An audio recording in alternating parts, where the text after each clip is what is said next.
Hello friends, स्वागत है आप सभी का हमारे YouTube channel goal to success में। फ्रेंड्स, अगर आप चैनल पर नए हैं तो चैनल को ज़रूर सब्सक्राइब कर ले। चैनल का नाम है गोल टू सक्सेस। अगर आप NET JRF PGT GIC assistant professor exam की तैयारी कर रहे हैं सोशियोलॉजी से, तो इस चैनल के साथ जुड़कर आप यहां से अपनी स्टडी को कंप्लीट कर सकते हैं। प्लेलिस्ट में सभी का फोल्डर अलग अलग बना हुआ है, आप वहां से उन वीडियोस को देख सकते हैं। तो चलिए स्टार्ट करते हैं आज की वीडियो। फर्स्ट क्वेश्चन है, मैक्स वेबर ने आधुनिक पश्चिमी समाजों में 4 वर्ग की चर्चा की है। निम्न में से कौन सा वर्ग उन्होंने नहीं बताया है? आधुनिक पश्चिमी समाज में 4 वर्ग की बात की है, इनमें से एक वर्ग है जिसकी बात उन्होंने नहीं की है, वो बताना है। ऑप्शन ए है संपत्ति युक्त उच्च वर्ग, ऑप्शन बी है संपत्तिहीन बुद्धिजीवी वर्ग या फिर श्वेतवसन वर्ग बोल सकते हैं हम बुद्धिजीवी की जगह, ऑप्शन सी है पतित बुर्जुआ, ऑप्शन डी है नीले वस्त्र श्रमिक। तो यहाँ पर जो राइट आंसर हो जाएगा वो क्या हो जाएगा? ऑप्शन डी हो जाएगा यहाँ पर राइट आंसर। नीले वस्त्र श्रमिक की बात इन्होंने नहीं की है। राइट आंसर यहाँ पर डी हो जाएगा। ठीक है, इसके अलावा इसकी जगह क्या बात की है? दिहाड़ी मजदूर वर्ग की बात की है। किसके वर्ग की बात की है? दिहाड़ी मजदूर वर्ग की बात की है। और इन्होंने क्या कहा था? जो वर्ग होता है, क्लास होता है, वह जीवन के अवसरों को निर्धारित करती है। वर्ग जीवन के अवसरों को निर्धारित करता है या करती है। और इन्होंने कहा था जो परिस्थिति है वह किससे प्राप्त होती है? जीवन शैली से ही प्राप्त होती है। ठीक है, वर्ग जीवन के अवसरों को निर्धारित करता है और जो परिस्थिति होती है वह जीवन शैली से, लाइफ स्टाइल से स्टेटस को प्राप्त हम करते हैं। ये कहना किसका है? मैक्स वेबर का कहना है। और ये सामाजिक क्रिया को क्या कहते हैं? कि व्यक्ति की वह चेतन क्रिया है जिसका व्यक्ति के लिए कोई अर्थ होता है और साथ ही उन क्रियाओं के केंद्र में कोई अन्य व्यक्ति शामिल होता है। ठीक है, सामाजिक क्रिया को क्या कहते हैं? ये कि सामाजिक क्रिया व्यक्ति की वह चेतन क्रिया है जिसका व्यक्ति के लिए कोई अर्थ है और साथ ही उन क्रियाओं के केंद्र में कोई दूसरा जो अन्य व्यक्ति शामिल होता है इसमें। ठीक है, ये सामाजिक क्रिया की उन्होंने डेफिनेशन दी थी। ठीक है, तो इम्पॉर्टेंट है, इसे ध्यान में रखिएगा। यहाँ पर राइट आंसर क्या हो जाएगा? ऑप्शन डी हो जाएगा। नेक्स्ट है, किसने नगरीकरण के 3 तत्व यानी कि जनसंख्या, आकार, घनत्व और विषमता बताए हैं। जनसंख्या, आकार, घनत्व और विषमता बताए हैं। ये नगरीकरण के जो 3 तत्व हैं बताए हैं उन्होंने। किसने बताए हैं? हर्ट ने, लुईवर्थ ने या फिर किंग्सले डेविस ने या फिर हैरिस ने। तो यहाँ पर सेकंड का राइट आंसर क्या हो जाएगा? लुईवर्थ हो जाएगा। लुईसवर्थ, ऑप्शन बी यहाँ पर राइट आंसर हो जाएगा। अगर नगरीय समाजशास्त्र की बात आती है तो उसके जनक या पिता कौन है? रॉबर्ट पार्क हैं। ठीक है, नगरीय समाजशास्त्र के जनक या पिता कौन है? रॉबर्ट पार्क हैं। और अगर बात करें पार्क एंड बर्गस की, तो नगरीय समाजशास्त्र के क्षेत्र को इन्होंने 3 उपनगरों में विभाजित किया था या 3 क्षेत्रों में विभाजित किया था नगरीय समाजशास्त्र को। पार्क एंड बर्गस ने कौन कौन से हैं? पहला बताया उन्होंने पारिस्थितिकीय, दूसरा बताया सामाजिक संगठन और तीसरा बताया था उन्होंने सामाजिक विघटन। तो ये इंपॉर्टेंट है, ये याद रखिएगा किसने किया है? रॉबर्ट पार्क ने नगरीय समाजशास्त्र के 3 क्षेत्र बताए थे। ठीक है, किसने बताए थे? Robert park, park and Burgess ने ये 3 क्षेत्र बताए थे, पारिस्थितिकीय, सामाजिक संगठन और सामाजिक विघटन। और रॉबर्ट पार्क कौन है? नगरीय समाजशास्त्र के जनक है या पिता हैं। यहाँ पर नगरीकरण के ये जो 3 तत्व हैं, जनसंख्या, आकार, घनत्व और विषमताएं या विषमता, ये किसने बताए हैं? लुईसवर्थ ने बताए हैं। यहाँ पर राइट आंसर क्या हो जाएगा? ऑप्शन बी हो जाएगा। नेक्स्ट है, किसने कहा है कि समान अवस्थिति समान जीवन शैली को जन्म देती है? जो समान अवस्थिति है वह समान जीवन शैली को जन्म देती है। किसका कहना है? रेडजेल का, रॉबर्ट रेडफील्ड का, रॉस का या फिर इरावती कार्वे का। तो यहाँ पर राइट आंसर क्या हो जाएगा? रेडजेल हो जाएगा। ऑप्शन ए यहाँ पर थर्ड क्वेश्चन का राइट आंसर हो जाएगा। और अगर रॉबर्ट रेडफील्ड की बात आती है तो इनकी एक इंपॉर्टेंट बुक है, क्या नाम था? Peasant society and culture. ठीक है, ये याद रखिएगा, पीजन सोसाइटी एंड कल्चर किसकी? रॉबर्ट रेडफील्ड की बुक का नाम है। यहाँ पर समान अवस्थिति समान जीवन शैली को जन्म देती है, किसका कहना है? रेडजेल का कहना है। थर्ड का यहाँ पर राइट आंसर क्या हो जाएगा? ऑप्शन ए हो जाएगा। नेक्स्ट है, अपने विचारों को आदर्श सिद्धांतों पर आधारित करके लीच एम बेली जैसे पर्यवेक्षकों ने यह निष्कर्ष निकाला कि भारतवर्ष में जाति प्रथा मुख्य रूप से क्या है।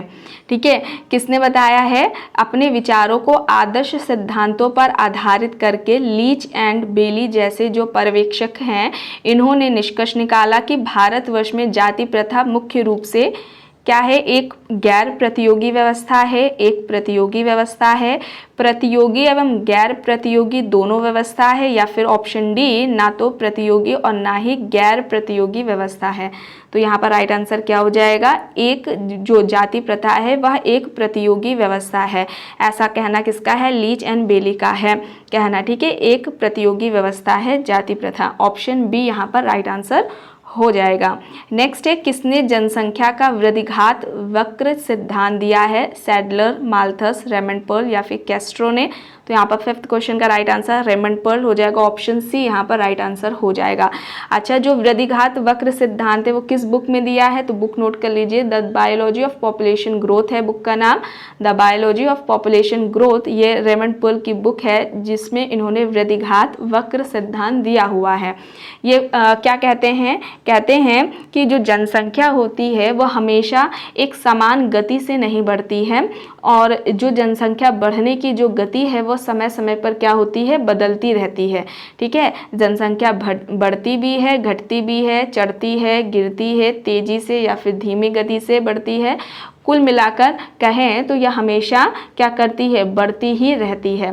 ठीक है, अगर इस तरीके का स्टेटमेंट आ जाता है कि जनसंख्या बढ़ती है, घटती है, चढ़ती है, गिरती है, तेजी से या धीमी गति से बढ़ती है, कुल मिलाकर कहें तो यह हमेशा बढ़ती रहती है, तो ये याद रखिएगा, रेमंड पर्ल का कहना है। ठीक है, और इन्होंने मक्खियों पर जो प्रयोग करके आधार निकाला था कि जनसंख्या का, ये जो बात कही है इन्होंने कि ये सदैव एक समान गति से नहीं बढ़ती है। अगर मक्खियों पर अध्ययन करके ऐसा करके कुछ पूछते हैं तो ये याद रखिएगा, रेमंड पर्ल का है। ठीक है, और बुक का नाम है the biology of population growth. तो यहाँ पर राइट आंसर क्या हो जाएगा? ऑप्शन सी हो जाएगा। नेक्स्ट है, वह सिद्धांत जो लोगों को स्टेज प्रबंधकों के रूप में दिखते हैं कि वे विश्व के समक्ष प्रस्तुत किए जाने वाले प्रभावों का प्रबंधन करते हैं, इस सिद्धांत को हम क्या कहेंगे? ठीक है, जो लोगों को वह सिद्धांत जो लोगों को स्टेज प्रबंधकों के रूप में दिखते हैं कि वे विश्व के समक्ष प्रस्तुत किए जाने वाले प्रभावों का प्रबंधन करते हैं, इस सिद्धांत को हम क्या कहेंगे? भूमिका सिद्धांत, नाट्यकला, स्वदर्पण या फिर इनमें से कोई नहीं? तो यहाँ पर नाट्यकला हो जाएगा। ऑप्शन बी यहाँ पर राइट आंसर हो जाएगा सिक्स्थ क्वेश्चन का। नेक्स्ट क्वेश्चन है, किसने धर्म का सामाजिक सत्य, ये एक बुक है और उसमें कहा है कि समाज शास्त्रियों को एक प्रविधि परक नास्तिक रवैया अपनाना चाहिए और यह चर्चा करने की कोशिश नहीं करनी चाहिए कि धर्म सामाजिक रचना से अधिक कुछ नहीं है। ठीक है, बुक का नाम है धर्म का सामाजिक सत्य। उसमें कहा कि समाज शास्त्रियों को एक प्रविधि परक नास्तिक रवैया अपनाना चाहिए और यह चर्चा करने की कोशिश नहीं करनी चाहिए कि धर्म सामाजिक रचना से अधिक और कुछ नहीं है। ठीक है, ऑप्शन देख लीजिए किस कौन कौन है। पीटर बर्जर है, मैक्स वेबर है, दुर्खेम है और मैक्स मूलर है। तो यहाँ पर राइट आंसर पीटर बर्जर हो जाएगा, ये इनका कहना है। राइट आंसर ऑप्शन ए है। नेक्स्ट है, कृषक समाज अंश समाज या खंड समाज है और उसकी संस्कृतियां अंश या खंड संस्कृति होती है। यानी कि उसकी संस्कृति मतलब कृषक समाज की जो संस्कृतियां होती हैं वह अंश या खंड संस्कृति होती है, और कृषक समाज को अंश समाज या खंड समाज ही कहा है और उसकी संस्कृति अंश या खंड संस्कृति होगी। किसका कहना है? रॉबर्ट रेडफील्ड है, आंद्रे बेत्ते हैं, क्रोबर है और जॉर्ज फोस्टर है। यहाँ पर 8th का राइट आंसर क्रोबर हो जाएगा। ऑप्शन सी यहाँ पर राइट आंसर हो जाएगा। ठीक है, क्या हो जाएगा? ऑप्शन सी यहाँ पर राइट आंसर हो जाएगा। और जो फोस्टर हैं वो क्या कहते हैं? कृषक समाज को आधा समाज बताते हैं। ठीक है, फोस्टर क्या कहते हैं? कृषक समाज आधा समाज है और जो वृहद समाज है उसके 2 भाग होते हैं। एक भाग में फसल उगाने वाला जो कि कृषक समाज है, दूसरा शहरी क्षेत्र में रहने वाला उच्च वर्ग आता है। ठीक है, तो इसी वजह से इन्होंने कहा कि जो कृषक समाज है वो आधा समाज है। ठीक है। और ये क्रोबर क्या कहते हैं, जो कृषक समाज है उसको ये मध्यवर्ती समाज भी कहते हैं। ठीक है, ये भी नोट कर लीजिए, कृषक समाज को ये मध्यवर्ती समाज भी कहते हैं। एक और जनजातीय समाज तो दूसरी ओर नगरीय समाज की बात करते हैं। एक और जनजातीय समाज है तो दूसरी ओर नगरीय समाज, और कृषक समाज क्या है, बीच में है। ठीक है, यहाँ पर राइट आंसर ऑप्शन सी हो जाएगा। नेक्स्ट है, किसका कहना है कि जीविकोपार्जन की दो मौलिक रूप से भिन्न रीतियों ने ग्रामीण और नगरीय संसार को अलग कर दिया है। जीविकोपार्जन की जो दो मौलिक रूप से भिन्न रीतियां हैं, इन्होंने ग्रामीण और नगरीय संसार को अलग कर दिया है। बोगार्डस, रॉस, सिम्स या फिर हॉल। तो यहाँ पर 9th क्वेश्चन का राइट आंसर सिम्स हो जाएगा। ऑप्शन सी यहाँ पर राइट आंसर हो जाएगा। नेक्स्ट क्वेश्चन है, नगरीकरण में न केवल जनसंख्या का नगरों की ओर जाना निहित है, बल्कि जाने वालों की यानी कि जो जनसंख्या है उनकी अभिवृत्तियों, विश्वासों, मूल्यों और व्यवहार प्रतिमानों में परिवर्तन भी शामिल होता है। यह कथन किसका है, एडरसन है, लुइस वर्थ है, बर्गल है और AR देसाई है ऑप्शंस में। तो यहाँ पर राइट आंसर लुइस वर्थ हो जाएगा। ऑप्शन बी यहाँ पर राइट आंसर हो जाएगा। नेक्स्ट क्वेश्चन है, गांवों से शहरों की ओर प्रव्रजन को रोकने के लिए सर्वाधिक महत्वपूर्ण उपाय है। गांवों में रोजगार के अवसरों की उपलब्धता, गांवों में सड़कों का निर्माण, या फिर गांवों में बिजली की व्यवस्था करना, या फिर इनमें से कोई नहीं। तो यहाँ पर क्या हो जाएगा, गांवों में रोजगार के अवसरों की उपलब्धता। राइट आंसर ऑप्शन ए हो जाएगा। नेक्स्ट क्वेश्चन है, जब समाज में व्यक्तियों के एक से स्वार्थ एक स्वार्थ में बदल जाते हैं तब सामाजिक समूहों का जन्म होता है। यह कथन किसका है? समाज में व्यक्तियों के एक से स्वार्थ एक स्वार्थ में बदल जाएंगे तब सामाजिक समूह का जन्म होगा या निर्माण होगा। ऐसा किसने कहा है? ऑप्शन में है Johnson, Edward Sapir, Sumner and Keller या फिर गिटलर। तो यहाँ पर राइट आंसर क्या हो जाएगा? एडवर्ड सापिर। ऑप्शन बी यहाँ पर राइट आंसर हो जाएगा। नेक्स्ट है, सभी समूहों में संबंध होते हैं पर सभी संबंध समूहों का निर्माण नहीं करते। ठीक है, जितने भी समूह हैं उनमें संबंध होते हैं पर जो सभी संबंध हैं वे समूहों का निर्माण नहीं करते हैं। कहना किसका है? गिटलर है, चार्ल्स कूले हैं, जॉनसन है और ग्रीन ऑप्शन में दिए गए हैं। तो यहाँ पर राइट आंसर जॉनसन है। जॉनसन का कहना है। ऑप्शन सी यहाँ पर राइट आंसर हो जाएगा। नेक्स्ट क्वेश्चन है, यह कथन है कि भारतीय संस्कृति पश्चिमी संस्कृति से उच्च है। जो भारतीय संस्कृति है वह पश्चिमी संस्कृति से उच्च है। ये उदाहरण किसका है? किसने मतलब कि किसके अंतर्गत आएगा कि भारतीय संस्कृति पश्चिमी संस्कृति से उच्च है? सांस्कृतिक सापेक्षता, रूढ़िवाद, नृजातीय केंद्रवाद या फिर इनमें से कोई नहीं। ठीक है, तो ये नृजातीय केंद्रवाद में आएगा। यहाँ पर राइट आंसर ऑप्शन सी हो जाएगा। ठीक है, 14th का यहाँ पर सी राइट आंसर हो जाएगा। नेक्स्ट है, संस्कृति में मनुष्य द्वारा निर्मित वे उपकरण सम्मिलित हैं जो उसकी आवश्यकताओं की पूर्ति में सहायता करते हैं। जो संस्कृति है उसमें मनुष्य द्वारा निर्मित वे उपकरण शामिल होते हैं जो उसकी आवश्यकताओं की पूर्ति में सहायता करते हैं। यह कहना है मैकेवर एंड पेज का, टाइलर का और रॉल्फ लिंटन का, CC नॉर्थ का। ठीक है, तो ये CC नॉर्थ हो जाएगा। यहाँ पर राइट आंसर ऑप्शन डी हो जाएगा। संस्कृति में मनुष्य द्वारा निर्मित वे उपकरण शामिल होते हैं जो उसकी आवश्यकताओं की पूर्ति में सहायता करते हैं। ऐसा कहना CC नॉर्थ का है। ऑप्शन डी यहाँ पर राइट आंसर हो जाएगा। नेक्स्ट है, व्यक्ति के किसी विशिष्ट भूमिका के संबंध में समाज द्वारा अपेक्षित व इच्छित व्यवहार क्या कहलाएगा? ठीक है, उसे हम क्या कहते हैं? जिसकी व्यक्ति किसी विशिष्ट भूमिका है उसके संबंध में भूमिका में है तो समाज द्वारा जो अपेक्षित व इच्छित व्यवहार है उसको क्या कहेंगे? हम भूमिका बोध कहेंगे, भूमिका संरचना कहेंगे, भूमिका प्रदर्शन कहेंगे या फिर भूमिका प्रत्याशाएं कहेंगे या प्रत्याशा कहेंगे हम। तो यहाँ पर भूमिका प्रत्याशा या प्रत्याशा हो जाएगा। ऑप्शन डी यहाँ पर राइट आंसर हो जाएगा। ठीक है, यहाँ पर ऑप्शन डी यहाँ पर राइट आंसर हो जाएगा।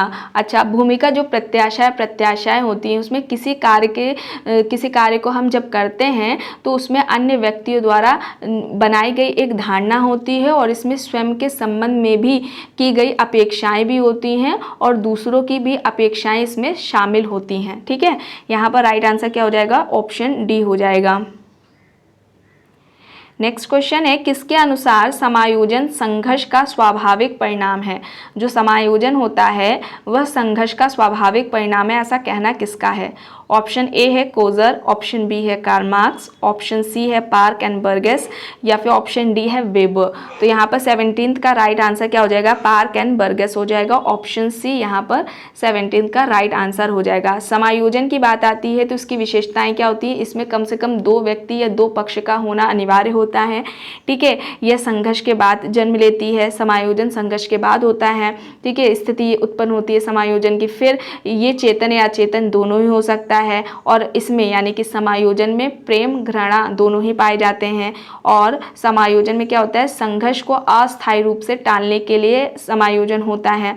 ठीक है, समायोजन संघर्ष का क्या है, स्थायी समाधान नहीं है। ठीक है, ये यानी कि जो समायोजन है वो संघर्ष का स्थायी समाधान नहीं होता है, संघर्ष को अस्थायी रूप से टालने के लिए समायोजन होता है।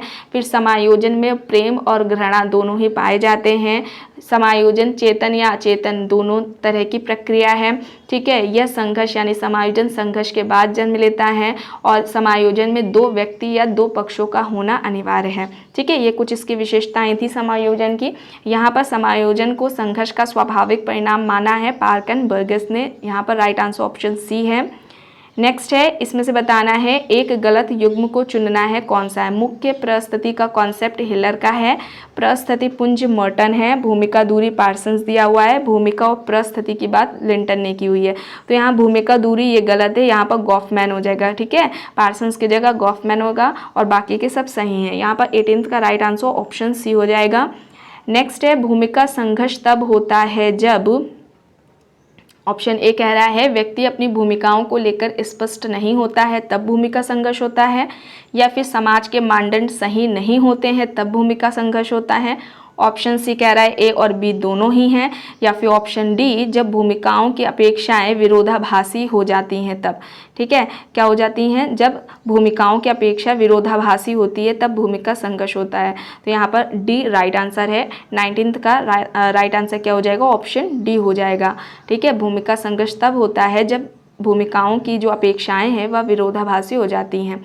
ठीक है, नेक्स्ट क्वेश्चन है, विवाह एक सामाजिक व्यवस्था है जिसके माध्यम से एक बच्चे को समाज में वैध स्थान प्राप्त होता है, जो सामाजिक अर्थों में वंशावली द्वारा निर्धारित होती है। ठीक है, विवाह को एक सामाजिक व्यवस्था बता दिया, इसके जरिए एक बच्चे को समाज में वैध स्थान मिल जाता है, और विवाह सामाजिक अर्थों में वंशावली द्वारा निर्धारित होती है। तो ऐसा कहना किसका है, रेडक्लिफ ब्राउन का है। यहाँ पर ए जो ऑप्शन है वो राइट आंसर हो जाएगा। तो फ्रेंड्स, आज की वीडियो में बस इतना ही। अगर ये आपको वीडियो पसंद आई है तो प्लीज़ लाइक करिएगा, कमेंट करके ज़रूर बताइएगा। चैनल पर अगर आप नए हैं तो प्लीज़ चैनल को भी ज़रूर सब्सक्राइब कर लीजिएगा, एंड इस वीडियो को जितना हो सके ज़्यादा से ज़्यादा लोगों के साथ शेयर भी ज़रूर करिएगा। Thank you.